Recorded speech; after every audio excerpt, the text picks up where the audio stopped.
Welcome back to Random Geek Culture in West Virginia. I am your host, Luke Hersey, and I've done a couple of videos on the Retroid Pocket 2 Plus, and the last video that I had kind of said things that they didn't do very well. And that's not what I want to do with this video. Today I want to talk about the things that they did right with the Retroid Pocket 2 Plus, especially in terms of the previous model, the OEM, as you will. And I just wanted to go over a few things that might be better, might be not better, might be some misconceptions on if it's actually better or not.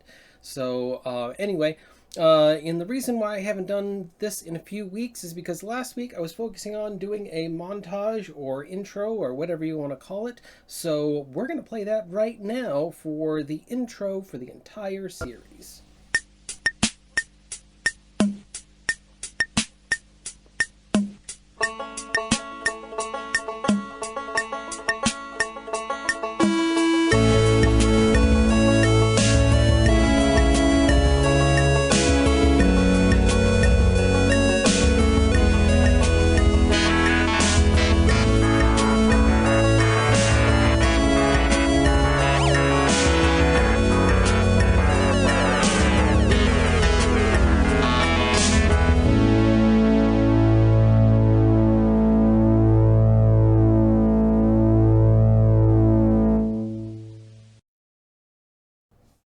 Let's start with everybody's favorite.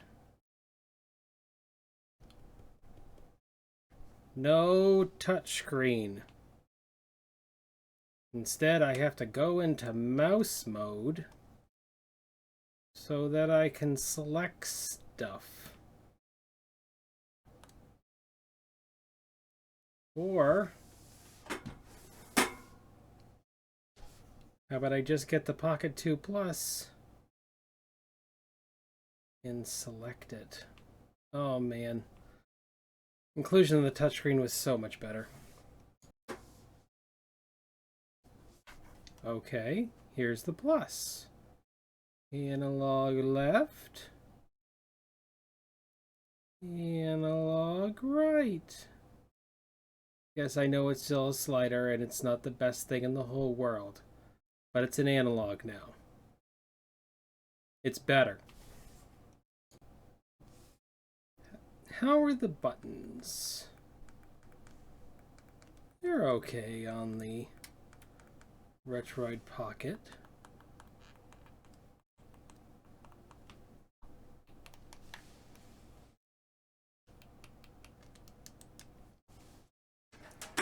But on the 2 Plus,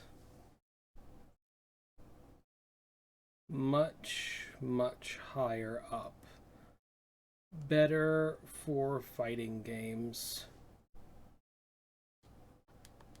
Less clicky. And a better trigger feel. I think a big improvement on the 2 Plus. So what I wanted to do was I wanted to run an internet speed test on this. So let's go ahead and run it. I'm using a 2.4 on both of these devices just to highlight that there is an actual difference in internet speed with the two devices. Thinking about 5 and 8, 9, 10 upload. Okay. And now I'm going to go ahead and do that on the 2 Plus.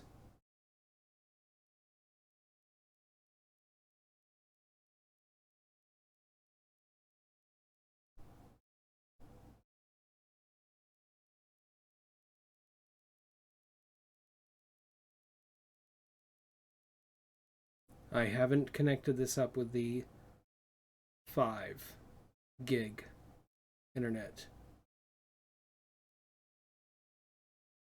There is a noticeable difference between the two devices.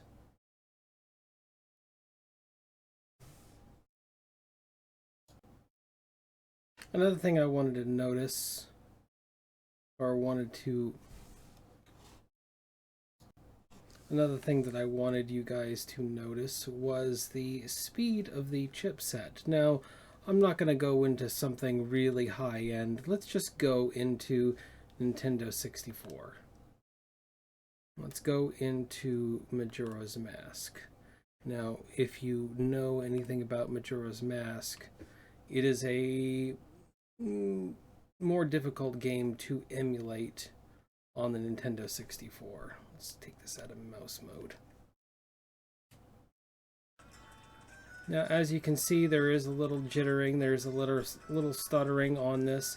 I'm running Majora's Mask because this is a very good Nintendo 64 game that does have a difficulty running sometimes.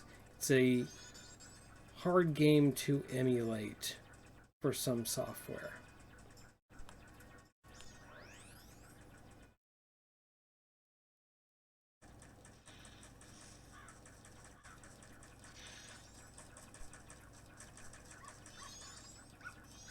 Now, it is playable. That's not what I'm saying at all. I'm just saying for a game that you're trying to replay, this may not be the best way to do it. Now, on the Pocket 2 Plus, we have much smoother animations.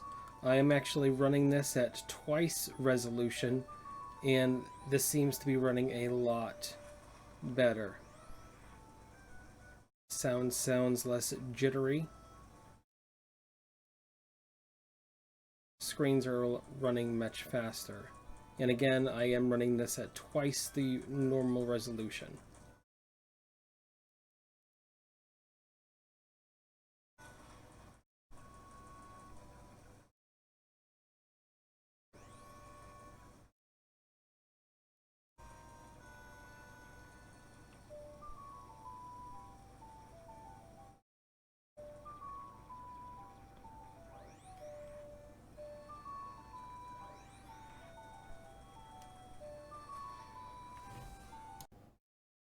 Another thing that I'd like to highlight that is much better with this system that I can't even really go to show you guys, but the device lasts much longer. As you can see, I actually have it plugged in right now for this recording because the battery started to die on me while I was doing this. You're gonna only get about maybe 2 or 3, maybe 4 hours at your best on this device, on the Retroid Pocket 2. However, on the Pocket 2 Plus, not only are you going to get anywhere between 6 to 8 hours of play on this device, but you are also able to do fast charging with this. So like say a 5 or 10 amp charger, it will actually utilize and it will charge much faster. I put this in my fast charger the other day, and it went from 0% all the way up to 100 in about 2 hours. Where the Retroid Pocket 2, the OEM model, it was taking me, it was one of those things where you put it on and it would charge all night. So it's a much more easy, a more manageable battery over the two models.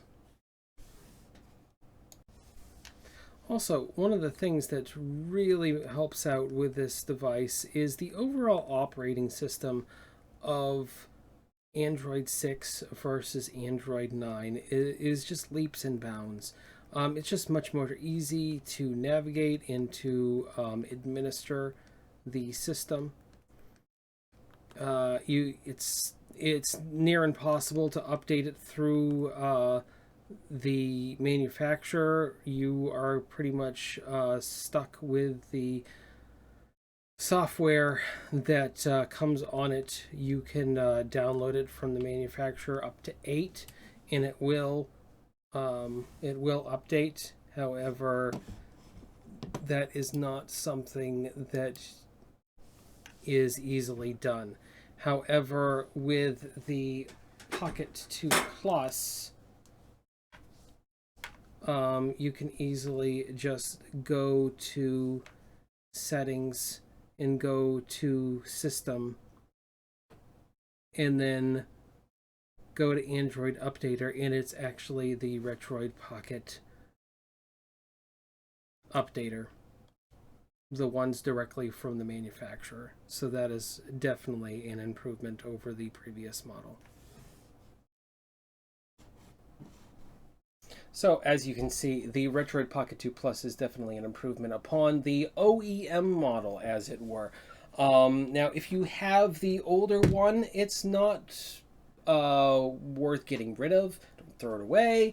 You know, maybe give it away to somebody or hang on to it. But if you're buying Retroid Pocket 2 and you don't own one, and you're on the fence on how much you want to spend on it and which one you want to get, go for the Pocket 2 Plus. The improvements that they've made upon this is not a $30 gap, which it is on the website. It is a much larger gap. We're talking about a chipset of almost 5 times faster than the previous. The inclusion of the touchscreen just in itself is worth that actual additional $30. So if you're going to buy a Retroid Pocket 2, buy the Plus. So and that's really what I was trying to highlight in this video. With the chipset, it's not just the console games, but it's also the PC games that you can run on this potentially. I'm running a game from the early 2000s. Actually, I think it was 99.